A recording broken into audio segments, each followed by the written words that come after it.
Assalamualaikum warahmatullahi wabarakatuh. Pada kesempatan kali ini, perkenankan saya, Lili Istiawati dengan NIM 63010200131 dari kelas 5 di Perbankan Syariah untuk menjelaskan mengenai analisis kebutuhan investasi guna memenuhi tugas akuntansi manajemen. Definisi dari investasi itu sendiri adalah penanaman dana yang dilakukan oleh suatu perusahaan ke dalam suatu aset atau aktiva dengan harapan memperoleh pendapatan di masa yang akan datang.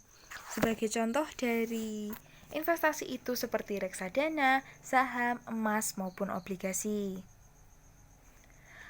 Beberapa alasan mengapa perencanaan keputusan investasi itu diperlukan. Yang pertama, dana yang digunakan itu relatif sangat besar dan tidak dapat diperoleh kembali dalam jangka waktu yang pendek. Yang kedua, investasi ini menyangkut harapan terhadap keuntungan di masa yang akan datang. Dan yang ketiga, kesalahan dalam pengambilan keputusan investasi akan mempunyai akibat yang panjang dan berat. Beberapa metode penilaian investasi seperti metode accounting rate of return atau ARR, metode payback period atau PBP, metode net present value atau NPV, metode profitability index atau PI, dan yang terakhir ada metode internal rate of return atau IRR. Metode accounting rate of return itu sendiri adalah mengukur besarnya tingkat keuntungan dari investasi yang digunakan untuk memperoleh keuntungan tersebut. Jika tingkat keuntungan yang disyaratkan itu lebih besar, berarti investasi itu layak dilaksanakan atau diambil. Jika ARR lebih kecil dari keuntungan yang disyaratkan, maka investasi itu tidak layak dilaksanakan. Sebagai contoh, apabila keuntungan yang disyaratkan itu 20%, sedangkan hasil ARR itu 25%. Hal itu menunjukkan bahwa investasi itu layak untuk dijalankan atau diterima. Kelebihan dari metode ARR ini adalah metode ini sangat sederhana dan mudah untuk dimengerti, serta menggunakan data akuntansi yang sudah tersedia. Akan tetapi, AR juga memiliki kelemahan, seperti mengabaikan nilai waktu dari uang, hanya menitik beratkan pada masalah akuntansi investasi, merupakan pendekatan dengan jangka waktu pendek, serta kurang memperhatikan lamanya investasi.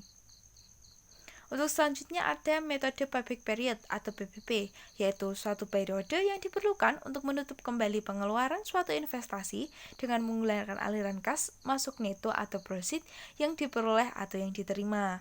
Cara untuk menentukan apakah proyek diterima atau ditolak melalui metode payback period yaitu dengan melakukan perbandingan antara jangka waktu yang disyaratkan dengan jangka waktu pengembalian.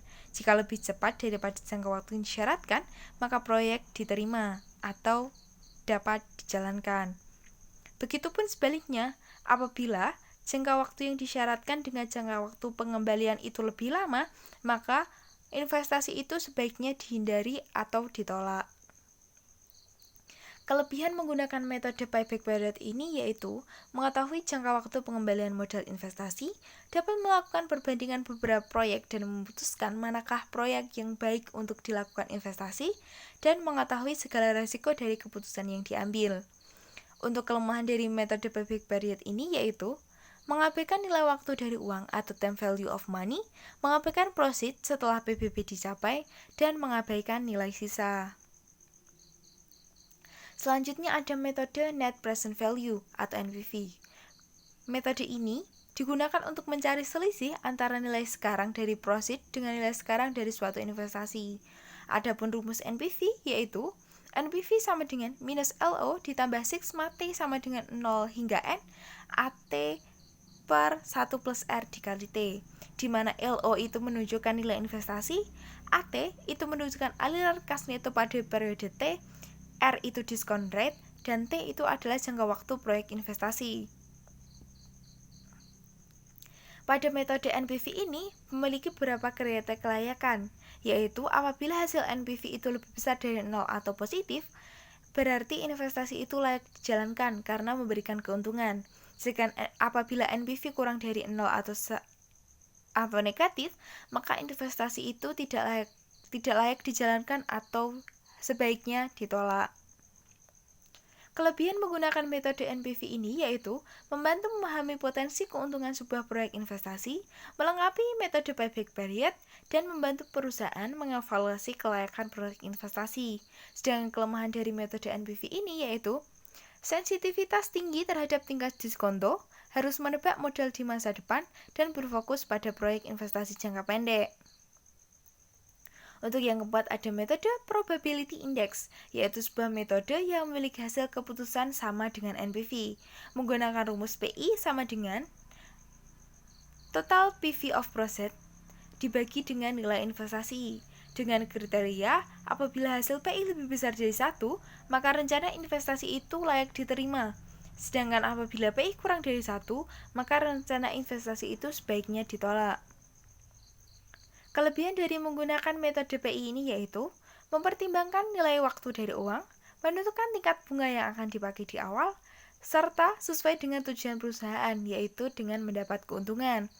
Sedangkan kelemahan dari metode PI ini adalah bisa memberi keputusan yang salah, terutama pada proyek eksklusif dengan unsur ekonomi dan skala yang berbeda.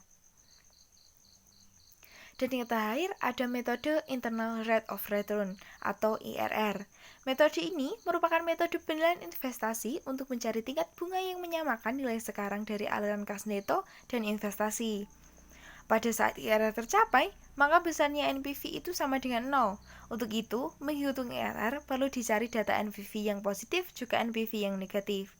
Di mana rumus IRR adalah RK ditambah NPV RK per PV RK min PV RP dikali RP min RK, di mana IRR itu menunjukkan internal rate of return, sedangkan RK itu menunjukkan tingkat bunga terendah, RP itu menunjukkan tingkat bunga tertinggi, NPV RK itu menunjukkan NPV pada tingkat bunga terendah, PV RK itu menunjukkan PV of process pada tingkat bunga terendah, dan PV RP itu menunjukkan PV of process pada tingkat bunga tertinggi. Kelebihan menggunakan metode IRR ini yaitu menghindari pemilihan rate of return minimum yang diinginkan, memperoleh rate of return yang sebenarnya, serta tidak memiliki beban untuk investasi kembali seperti yang digambarkan pada NPV. Untuk kelemahan dari metode IRR ini adalah perhitungannya lebih rumit, serta harus menggunakan analisis sensitif. Itu tadi adalah penjelasan mengenai analisis keputusan investasi yang dapat saya paparkan. Apabila ada kesalahan dalam pemaparan materi, saya mohon maaf yang sebesar-besarnya. Wabillahi taufiq wal hidayah. Wassalamualaikum warahmatullahi wabarakatuh.